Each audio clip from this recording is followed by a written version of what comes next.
Welcome to our channel. My mom kicked me out of our home when I was 17.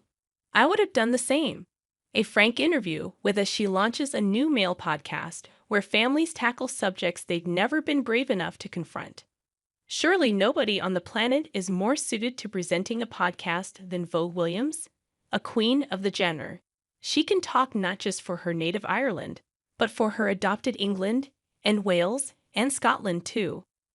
I asked if it was true that she was once suspended from school for talking too much. I was suspended twice, she says.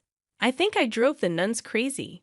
They could only stand it so much, me talking away, distracting everyone in class. You could only have so many detentions on a Friday afternoon, where they made you do cleaning chores, before you were suspended. By the second time, I quite liked it because I realized I got a week off. I was thrilled. My mom wasn't so thrilled. It turns out that her mom suspended her too, or at least asked the wayward Vogue to leave the family home for a bit. My mom kicked me out of the house when I was 17, which was well-deserved, she recalls. I would have kicked me out too. We shall return to this, but the more she chats, the clearer it becomes that if the nuns at her Catholic school had just locked the young Vogue in a cupboard with a friend, a microphone, and some recording equipment, they could have invented the podcast format themselves. Happily, she found her own way into broadcasting, eventually via a degree in building construction and quantity surveying. My stepfather wasn't really with the career in media thing and insisted. Some modeling, then reality TV. It's in the podcast arena that she has risen to the very top of the game though. In the British Podcast Awards last year, now 38, scooped the Champion Award with My Therapist Ghosted Me, the podcast she hosts with her friend Joanne McNally. It has 3 million listeners a month.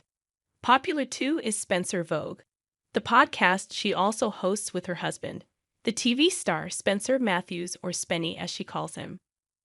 The pair, who met on the 2017 Channel 4 show The Jump, have just been in Dubai taking that podcast to the stage. Although she admits that the often fruity material had to be toned down to meet stringent decency laws.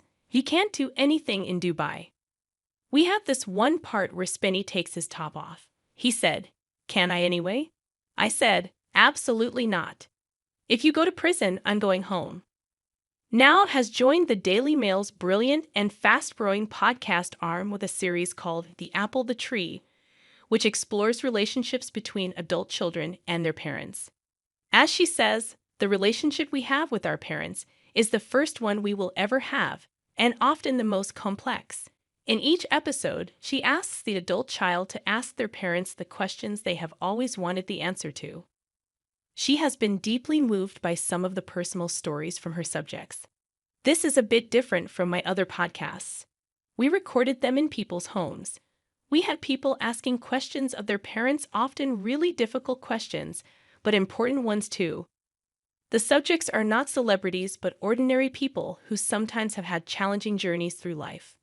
There's Sam, who talks to his dad, Lack, about his reaction to his being gay and the struggles and prejudice he has faced in the Indian community because of his sexuality. Romanian-born Anna was pregnant and just 20 when she fled to the UK.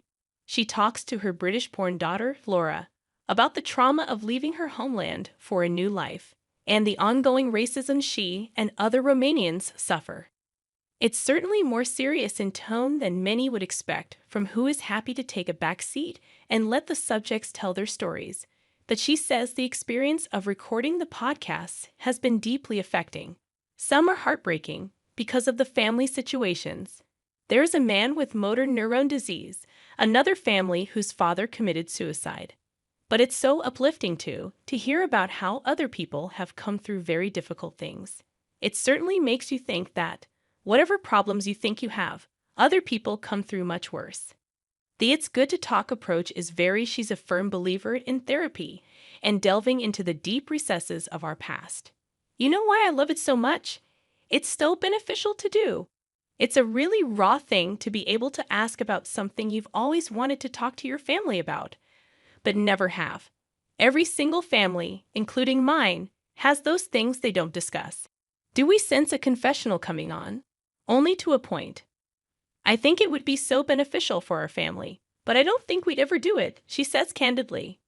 You don't want to bring things up from the past. You want to be all happy all the time.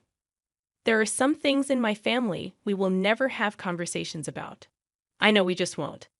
Although there are things I would like to talk about, I know it won't be reciprocated, probably. This hints at deep, unmentionable darkness, but I'm not sure that's necessarily the case. It's more that she's saying every family has issues. She brings up one from her own childhood herself, although in quite breezy fashion. She spent her early years in Portmarnock, a suburb of Dublin, but her parents split when she was 5. I don't remember it being particularly difficult, but I'm sure it was when we were going through it.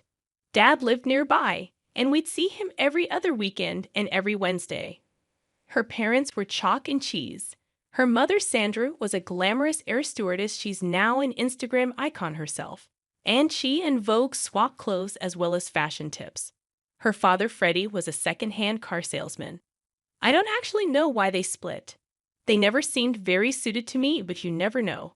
They know. Vogue was one of 3 children.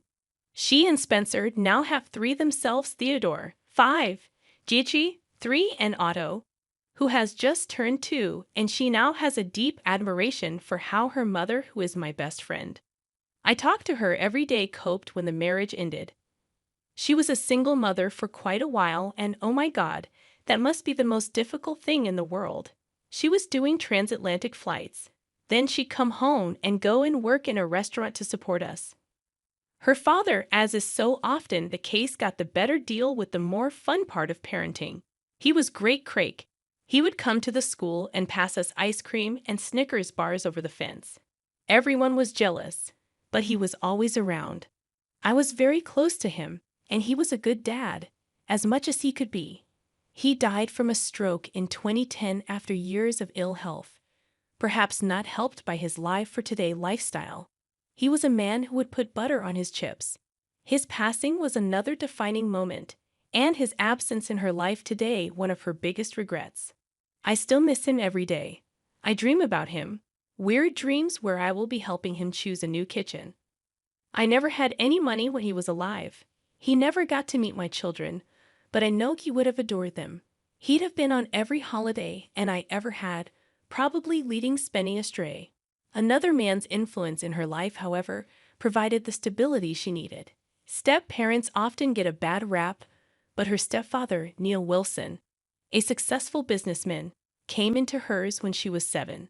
She was happy enough at the time because I got some new Play-Doh, but she can see the bigger picture now. Well, he changed my mom's life, to begin with. She could finally relax. The wild thing is that he had no children of his own. I still say to him today, "Were you crazy?" But how much must he have loved my mom to tape us on? He didn't even regard us as baggage. He loved her that much. He still makes her breakfast in bed today. If they have an argument, my mom says, "Well, I won't be wanting any breakfast tomorrow then," as if that is a threat. He provided stability, both financial and emotional, and discipline. Neil used to be a teacher. He's Scottish, so strict. Education was the important thing for him. If it wasn't for him, I wouldn't have gone to university. He was right to stress all that, although there was massive pushback from me at the time. Poor Neil when hit her teens. Neil used to call my sister and I the monsters, and we were. We were a nightmare. I mean, it wasn't bad, but with hindsight, I could have taken school more seriously. I'd say I was going to revise, then just lie down on my bed with a science book over my face in case Mum came in. Then there was underage drinking Bulmer cider at 14, although I never got caught there, and sneaking out of the house to go to clubs or festivals. I'd say I was going to stay at my dad's, and my mum would say, "No going off to that nightclub now," but of course I did. Was she exploiting the fact her mum and dad had split? Absolutely, and what child wouldn't? It was after one bust-up too many that her mum asked Vogue to move out. I think that came when I went to a festival I wasn't supposed to go to. Mum was like, "Right, that's enough. You can go and live with your dad." I went to stay with him for a bit, and he let me get away with murder.